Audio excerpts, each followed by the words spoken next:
The fluorescent lights above Judge Patricia Holbrook's bench made everything look pale and washed out, like we were all characters in some low-budget legal drama. But this was real. Too real. My soon-to-be ex-wife Amanda sat across the aisle with her attorney, Derek Vaughn, the man she'd been sleeping with for 8 months, while telling me I wasn't ambitious enough, wasn't present enough, wasn't enough. "Your Honor," Amanda said, her voice carrying that particular pitch she used when she wanted everyone to believe she was the victim. "I don't think the court understands what it's been like living with someone so worthless." Worthless. The word hit the mahogany paneling and seemed to echo. Derek Vaughn nodded slowly, deliberately, his expensive suit catching the light. He had that look, the one lawyers get when they think they're about to win big. "My client has endured years of financial neglect," Derek added, flipping through his papers with practiced ease. "Mr. Brennan has contributed almost nothing to the household. She's been forced to carry the burden alone." I sat there in my rumpled khaki pants and button-down shirt, the same outfit I'd worn to work for the past 3 years. My attorney, Janet Mills, was a bulldog of a woman in her 50s who charged reasonable rates and didn't suffer fools. She'd told me to stay quiet, let them talk themselves into a corner. Judge Holbrook was in her early 60s, with sharp eyes behind wire-rimmed glasses. She'd been listening without expression, occasionally making notes. "Before we dive deeper into this story, I have one small request. Please subscribe, drop a like, comment, and hit that hype button to boost this channel so more people can discover these incredible Reddit stories." "Mrs. Brennan," the judge said, her voice level, "you've stated multiple times in your filing that your husband is financially irresponsible and unable to maintain steady employment. Is that correct?" "Yes, Your Honor." Amanda straightened in her chair, smoothing her designer dress. "He barely works. I don't even know what he does all day." Derek leaned toward the microphone. "We're seeking full alimony, Your Honor, given that Mrs. Brennan has been the primary breadwinner throughout the marriage. She earns approximately $85,000 annually as a marketing director." "And you believe Mr. Brennan earns—" Judge Holbrook glanced at her papers. "Nothing substantial," Derek said. "Our investigation suggests minimal income, if any.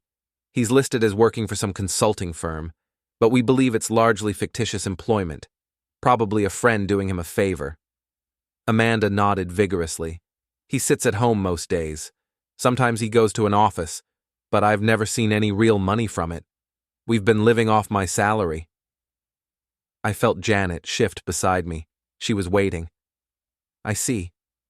Judge Holbrook removed her glasses and cleaned them slowly with a cloth from her desk. "So, an annual income of $680,000 is still considered worthless, huh?" The courtroom went silent. Amanda's face froze mid-expression. "Wait, what? How much?" Derek's voice cracked slightly. Judge Holbrook replaced her glasses and looked directly at Amanda. "According to the financial disclosure documents filed by Mr. Brennan's attorney, which your attorney should have reviewed, Mr. Brennan's current annual income is approximately $680,000, before taxes, naturally." Amanda's mouth opened and closed like a fish. That's impossible. I assure you, it's not." The judge tapped a folder on her desk. "Mr. Brennan is a senior systems architect for Titanium Solutions Group. His tax returns for the past 3 years are all in order. Year before last, he made $620,000. Last year, $655,000. This year's projection is $680,000, with an additional performance bonus pending." Derek was frantically flipping through his own documents, his face going red.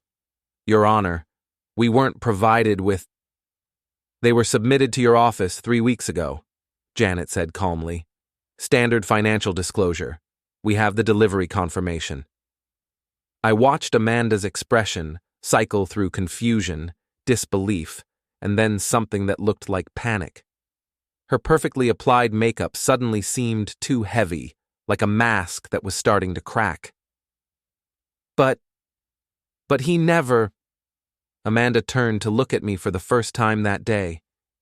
You said you worked in IT support. I said I worked in information technology, I replied quietly. You assumed support. We'd met 7 years ago at a friend's barbecue. Amanda had been funny and sharp, with ambitions to climb the corporate ladder in marketing. I'd just been promoted to senior architect at Titanium, a position that came with significant compensation but also required discretion. Many of our clients were Fortune 500 companies who didn't want their technology consultants broadcasting information. Back then, Amanda made $45,000 a year. I was making $420,000. I didn't tell her the exact number at first because money changes things. It makes people weird. And I liked that she liked me for me, or who she thought I was. I work with computer systems, I'd said on our third date. Oh, like fixing computers? She'd asked. Something like that. Network infrastructure, security, that kind of thing. She'd seemed satisfied with that answer. We got married a year later. The first few years were good. We bought a modest house in a nice neighborhood. Nothing flashy. I'd suggested we could upgrade, but Amanda said she wanted to be responsible. We should live within our means, she'd said. I'd agreed, not mentioning that our means were considerably more than she realized. I paid the mortgage, I paid for groceries, I paid for utilities, car insurance, property taxes, home repairs, vacations. Amanda's salary went into her own account, which I never questioned. She said she was saving for emergencies. You're so responsible, she used to tell me. So stable. I thought stable was what she wanted. Around year 4, things started changing. She began working later. Climbing the ladder, she'd say. Her promotions came with modest raises, 10,000 here, 15,000 there. She hit 85,000 last year and acted like she'd conquered Everest. I'm basically carrying us now, she'd said one night, after her latest promotion. Not that I mind. Someone has to be the adult. I'd been in the home office, reviewing security protocols for a banking client's data center migration. That's great, honey. I'm proud of you. You don't sound proud. I am. I'm just working. You're always working on that computer. I don't even know what you do all day. I told you, systems architecture. Right. She'd said it in that tone, the one that suggested she didn't believe me or didn't care, maybe both. The distance grew. She started going to work events that lasted until midnight.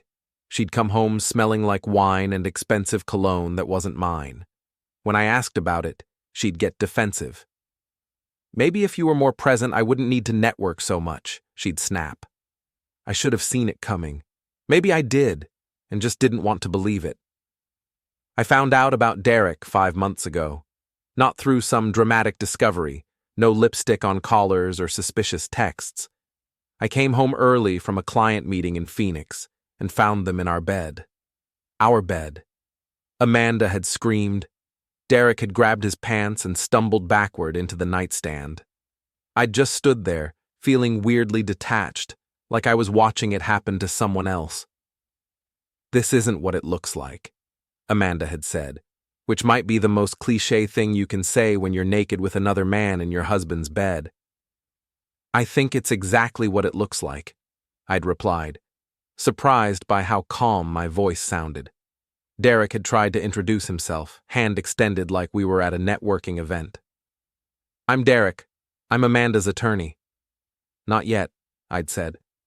But I guess you will be. I'd moved into a hotel that night, called Janet Mills the next morning, filed for dissolution of marriage within a week. Amanda had served me papers a day later, beat me to the punch with her own filing. That's when things got nasty.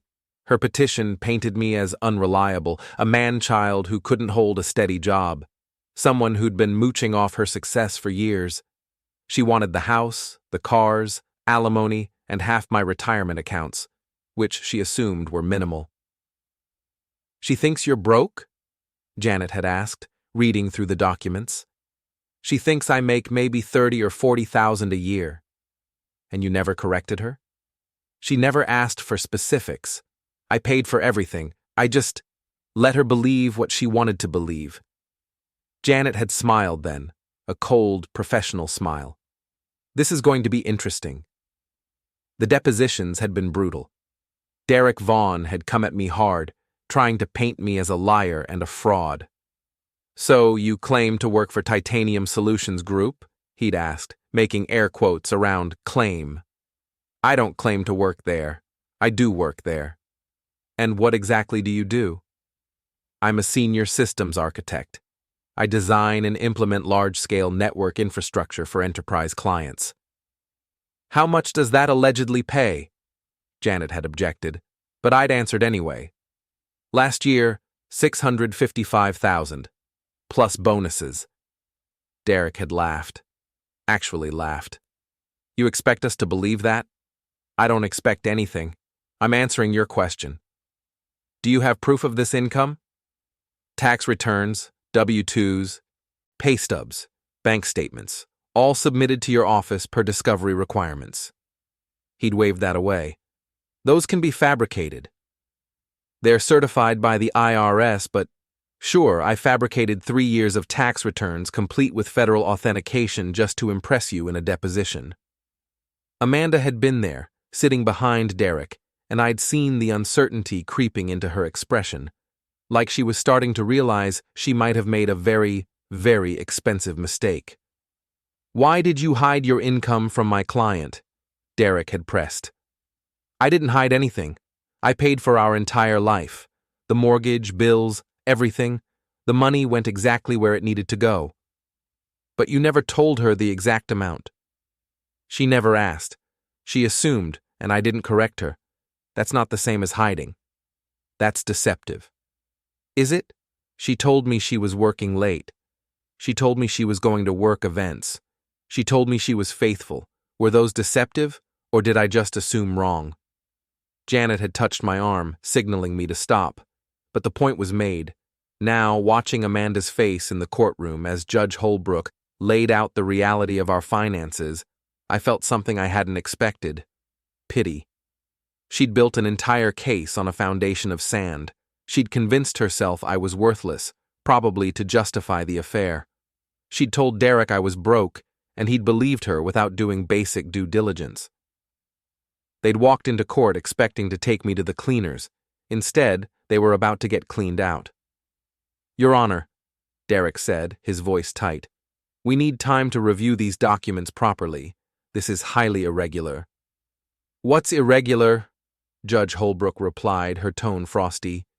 "Is an attorney who files for alimony without bothering to verify his own client's claims about household income.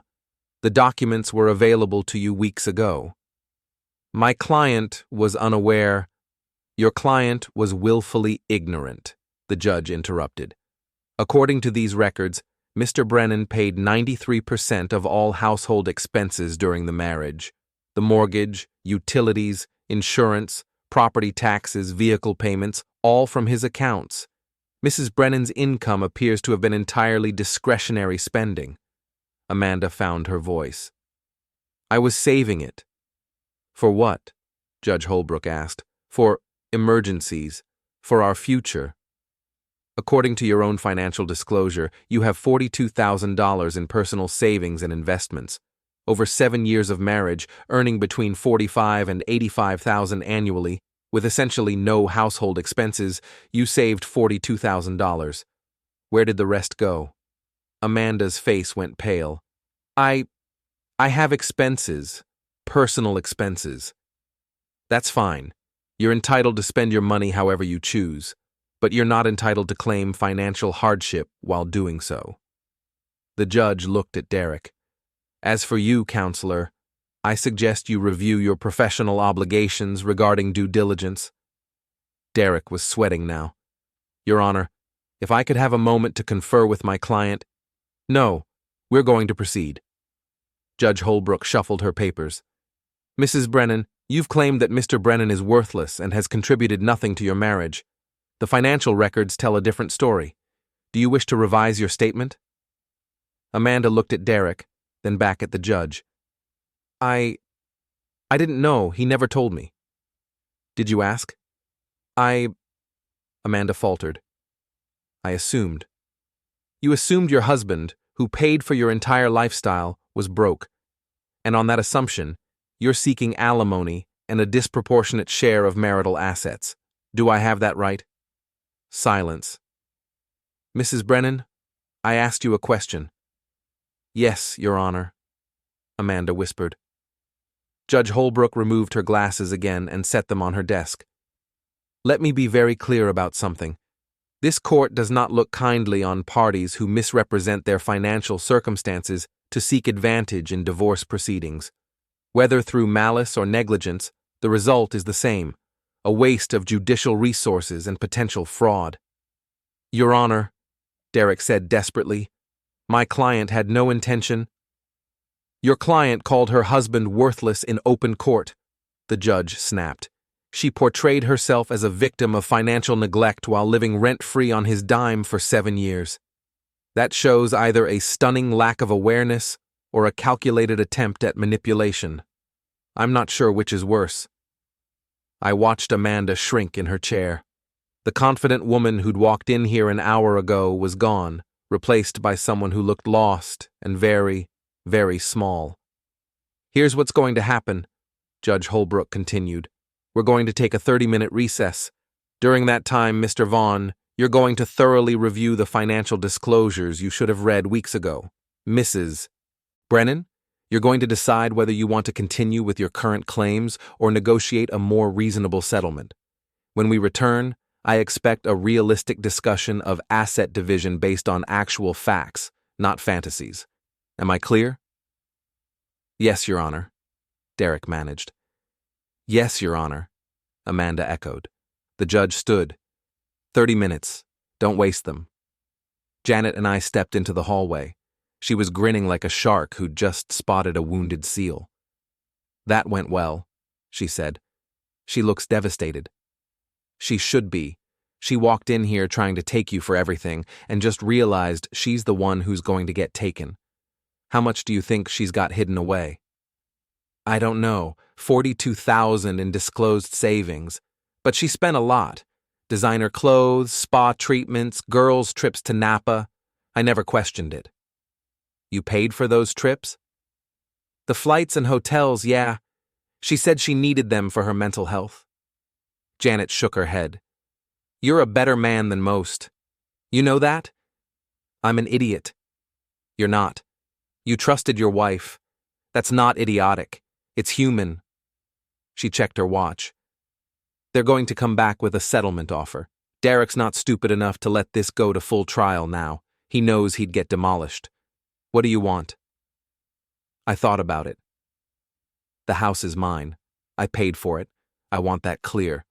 She can keep her savings and whatever else she's got stashed away. I don't care about her money, but I'm not paying alimony, and I'm not splitting my retirement accounts beyond what's legally required for the years we were married. That's more than fair. Hell, that's generous. You could go after her for dissipation of marital assets, make her account for every dollar she spent while you footed the bills. I just want it over, Janet. She nodded. Okay, but if they try to push back, I'm pushing harder. Understood? Understood. We sat on a bench outside the courtroom. Through the windows, I could see the city stretching out under a gray sky. Somewhere down there, people were living normal lives, going to work, having lunch, worrying about normal things. My phone buzzed. A text from my boss, Leonard Archer. Heard you had court today. Hope it's going okay. We need you back for the Brennan Tech meeting tomorrow. I replied, should be wrapped up soon. I'll be there. It was weirdly normal, life going on despite everything. Down the hall, I saw Derek and Amanda through the glass walls of a conference room.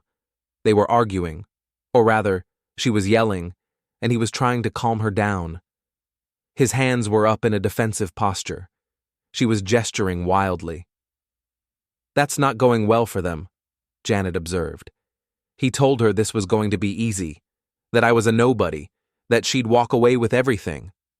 And she believed him because it's what she wanted to believe. I guess. How do you feel? Janet asked. Angry? Vindicated? Tired, I said honestly. Just really tired. That's fair. Through the window, I saw Amanda put her face in her hands. Derek sat down beside her, but she shrugged him off. He looked at his phone, then back at her, clearly out of his depth. She really didn't know, I said quietly. About your income? Yeah. I thought maybe she'd snooped, seen something. But she had no idea. Does that change anything for you? I considered it. No. She still chose to cheat. She still chose to call me worthless. She just thought she was trading up from nothing instead of trading down from something. Cold but accurate. I loved her, Janet. For years I really did. I thought we were building something together. You were. You built her entire life while she spent her money on herself and another man. That stung because it was true. The 30 minutes crawled by. Finally, a bailiff came to tell us the judge was ready. Back in the courtroom, Amanda looked like she'd been crying. Her makeup was smudged, her eyes red. Derek looked professionally composed again, but there was a tightness around his mouth that hadn't been there before. Judge Holbrook settled into her chair. Have we made progress? Derek stood. Your Honor, my client would like to propose a revised settlement. I'm listening. Mrs. Brennan acknowledges that the financial circumstances are different than initially believed.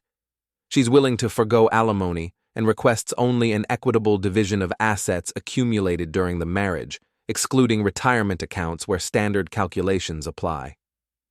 And the house? Derek hesitated. We believe the house should be sold and proceeds split evenly. Janet was on her feet. Your Honor, Mr. Brennan purchased that house before the marriage. The mortgage has been paid exclusively from his income. There's no equitable claim to it. Is that accurate? The judge asked Derek. He flipped through papers. The house was purchased 8 months before the marriage.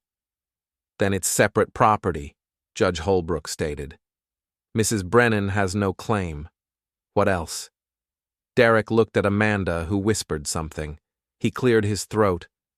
My client is also requesting spousal support on a temporary basis while she transitions. No, the judge said flatly. We just established that Mrs. Brennan has been saving her own income while living expense-free for 7 years. She has $42,000 in liquid assets and a job paying $85,000 annually. She needs no transition period. Next, Amanda stood up suddenly. Your Honor, I know I made mistakes, but... Sit down, Mrs. Brennan. But I gave him 7 years of my life. And he gave you 7 years of his, along with approximately $600,000 in expenses. By my rough calculation, Mr. Brennan invested roughly $2.8 million into this marriage. You invested less than $300,000 once you subtract your salary from household expenses. So if we're talking about who gave what, you're on the losing end of that conversation. Amanda sat. Here's my ruling, Judge Holbrook said. The house belongs to Mr. Brennan as separate property acquired before marriage. Each party keeps their own vehicles. Standard retirement account division based on years of marriage. That comes to approximately $38,000 from Mr. Brennan's accounts to Mrs. Brennan. Derek started to object, but the judge held up a hand. That's generous, counselor. Most of that retirement was accumulated before the marriage. I'm being kind. Yes, Your Honor. All other assets remain with whoever holds title. Each party is responsible for their own debts going forward. No alimony, no spousal support. Each party pays their own legal fees. Are we clear? Your Honor, Derek said, my client has significant legal fees from this proceeding. Because you filed a frivolous claim based on non-existent facts. That's not Mr. Brennan's problem. It's yours. Judge Holbrook looked at Amanda. Mrs. Brennan, do you understand these terms? Amanda's voice was barely audible. Yes, Your Honor. And do you accept them? A long pause. Then, yes. Mr. Brennan? I stood. Yes, Your Honor. I accept. Good. I'll have the order drawn up and signed. You're officially separated. The dissolution will be final in 6 months per state law. You're dismissed. The gavel came down with a sharp crack. It was over. Outside the courtroom, Janet was triumphant. That was beautiful, clean, simple, fair. You're keeping everything that matters, and she's walking away with pocket change. She's walking away with what she came in with, I said, plus $38,000 from retirement. That's fair. You're too generous. Maybe. Down the hall, I saw Amanda standing alone. Derek was on his phone, walking away from her.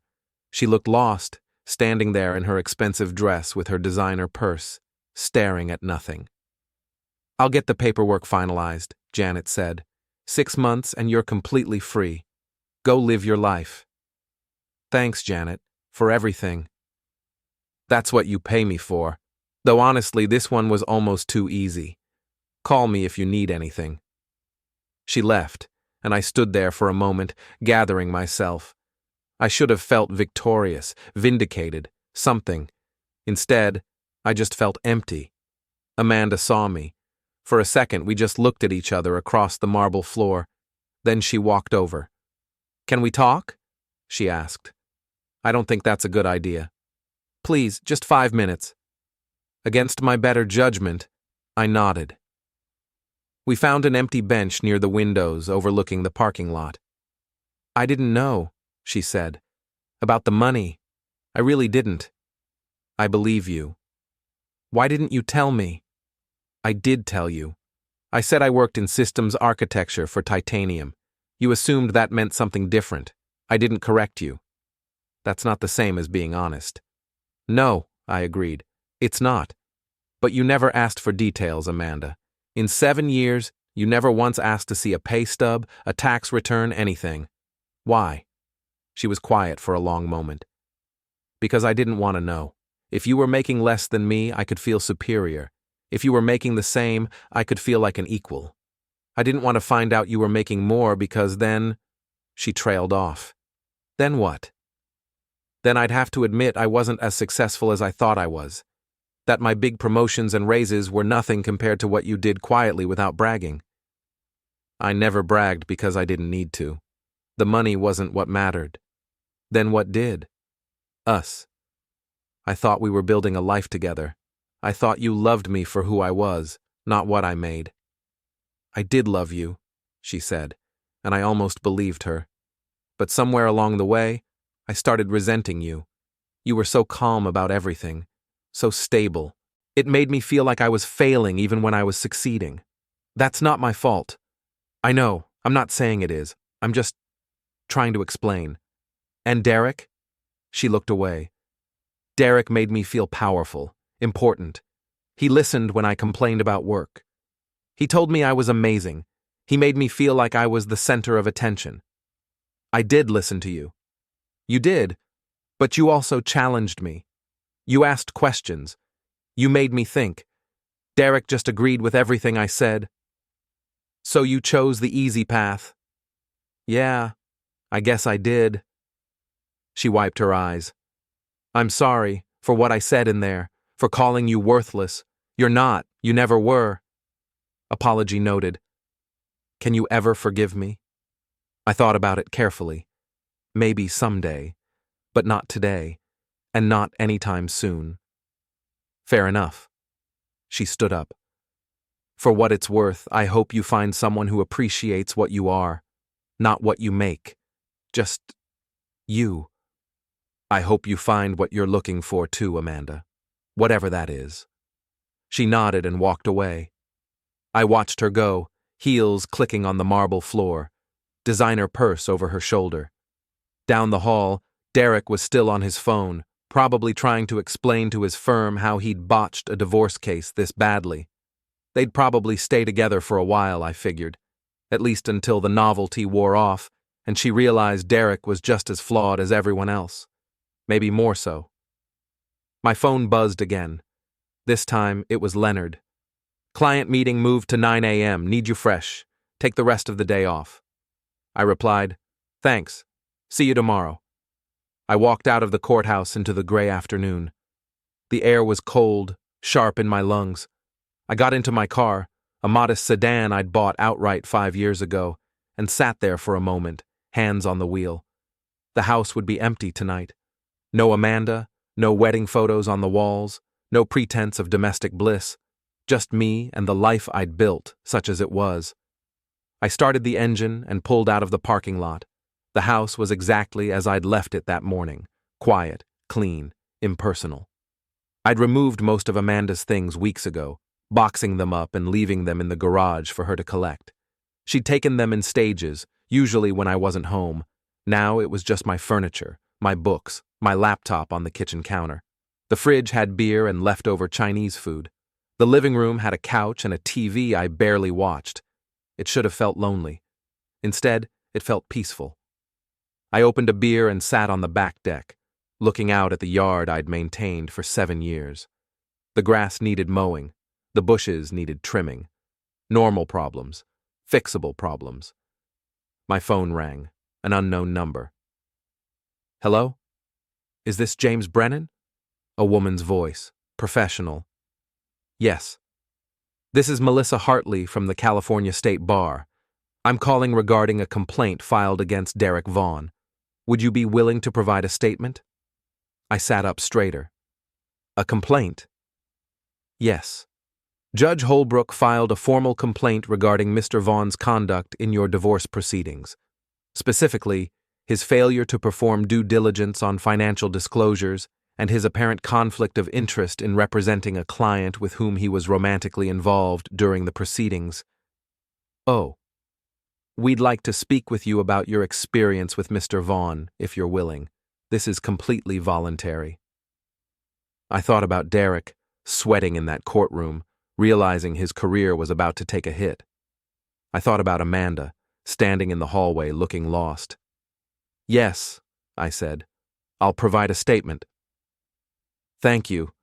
I'll send you some information via email. We appreciate your cooperation. She hung up. I finished my beer and opened another one. Justice, I supposed. Not the dramatic kind you see in movies, but the slow, bureaucratic kind that actually matters. Derek would face professional consequences. Maybe suspension, maybe worse. Amanda would have to find a new attorney, pay off Derek's fees, and start over. And I would just continue. The next morning, I drove to Titanium's downtown office. The building was sleek glass and steel, reflecting the morning sun. I badged in through security and took the elevator to the 14th floor. James, Leonard Archer met me at the elevator, his usual enthusiastic self. Leonard was 53, energetic, and had founded Titanium 15 years ago. How'd court go? It went. That good, huh? It's over. That's what matters. Fair enough. Listen, we've got the Brennan Tech people here in Conference Room B. They're nervous about the migration timeline. I need you to walk them through the security protocols and reassure them we're not going to crash their entire network. Brennan Tech? Yeah, I know. Weird coincidence with the name. It's fine. Give me 5 minutes to drop my stuff. My office was small but had a decent view. I'd been offered a bigger space, but I liked this one. It was private, quiet, perfect for the deep concentration work required in systems architecture. I pulled up the Brennan Tech project files and reviewed the notes. $70 million company, regional retail chain, upgrading their entire data infrastructure. Routine work for us, but high stakes for them. Any downtime would cost them thousands per minute. Conference Room B was full when I walked in. Leonard introduced me to the Brennan Tech team, CEO Michael Brennan, no relation, their CTO, head of operations, and several others. James is our senior architect, Leonard said. He's been doing this for 12 years. If anyone can make your migration painless, it's him. I spent the next 2 hours walking them through every detail, timelines, backup protocols, rollback procedures, security audits. By the end, Michael Brennan was nodding approvingly. You really know your stuff, he said. It's what you're paying for. Worth every penny. When can you start? Team's already prepped. We can begin phase 1 next Monday if you're ready. Let's do it. We shook hands. After they left, Leonard clapped me on the shoulder. Nicely done. That's a big contract. You just made the company a lot of money. Just doing my job. How you holding up? Really? I shrugged. I'm okay. It's weird being single again, but it's not terrible. You'll land on your feet. You always do. He paused. For what it's worth, Amanda was an idiot.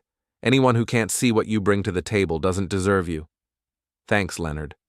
Mean it. Now get out of here. You've had a rough couple of days. Go home, rest. Come back fresh Monday. I didn't go home. Instead, I drove to a coffee shop near the park where Amanda and I used to walk on weekends. Force of habit, maybe, or just wanting to reclaim spaces that felt tainted. Inside, the place was busy with the afternoon crowd. Students on laptops, young professionals having meetings, retirees reading newspapers. Normal life happening all around me. I ordered a black coffee and found a seat by the window. Excuse me, is this seat taken? I looked up. A woman about my age, maybe mid-30s, with dark hair and kind eyes.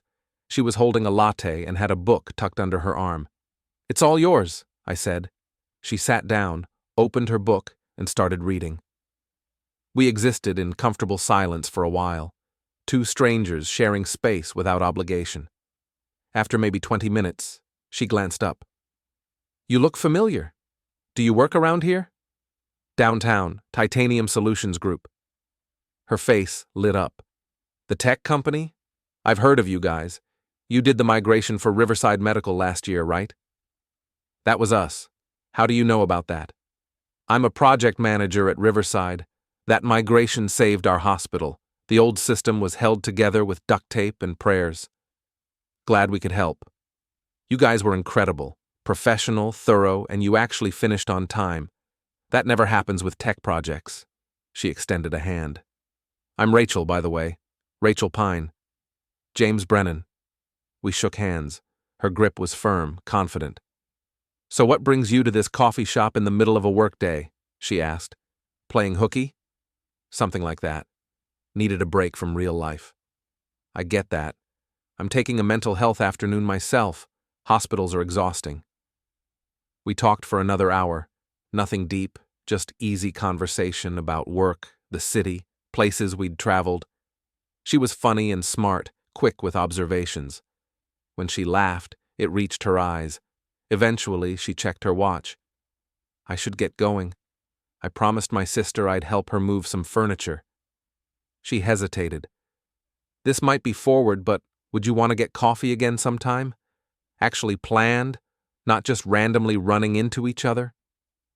I felt something shift in my chest. Not love, not even attraction exactly. Just possibility. Yeah, I said. I'd like that. We exchanged numbers. She left with a wave and a smile. I sat there for a while longer, watching the world outside the window.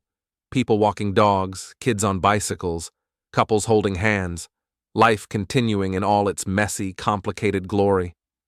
My phone buzzed, a text from Rachel. Thanks for the conversation. I needed that. See you soon. I replied, Me too. Looking forward to it. For the first time in months, I meant it. 6 months later, the dissolution became final. A piece of paper arrived in the mail declaring that James and Amanda Brennan were no longer married. 7 years reduced to legal boilerplate and a judge's signature. I didn't feel sad. I didn't feel relieved. I just felt complete. Like closing a book and putting it back on the shelf. Derek Vaughn had been suspended from practice for 6 months for ethical violations. Amanda had to hire a new attorney to handle the finalization paperwork. According to mutual friends, the few we still had, she and Derek had broken up 3 months after the divorce hearing. Apparently, Derek wasn't as interesting once he wasn't forbidden. Amanda had gotten a new job at a different company, taking a small pay cut, but getting away from the gossip. Last I heard, she was dating someone in accounting. I hoped it worked out for her. I really did. Rachel and I had been seeing each other for 4 months. Nothing serious yet, just dinners and movies and long conversations that went past midnight. She knew about Amanda, about the divorce, about everything. She'd been through her own relationship disasters and understood that healing takes time. "No rush," she'd said on our third date. "We're both adults. We can figure this out as we go." And we were. Figuring it out. Taking it slow. Being honest. The house felt like mine now. I'd repainted the bedroom, replaced the furniture, made it a space that belonged to me rather than us. The mortgage would be paid off in 8 years. After that, it would be free and clear. Titanium was thriving. Leonard had promoted me to principal architect, which came with a raise and more responsibility. I was making $720,000 now, with bonuses pushing it higher. The money went into investments, retirement accounts, a college fund for nieces and nephews. I'd learned something from the divorce. Money matters, but only as much as you let it. I'd spent years not talking about it because I thought it would corrupt things. But silence can be its own kind of corruption. Better to be honest, even when it's uncomfortable.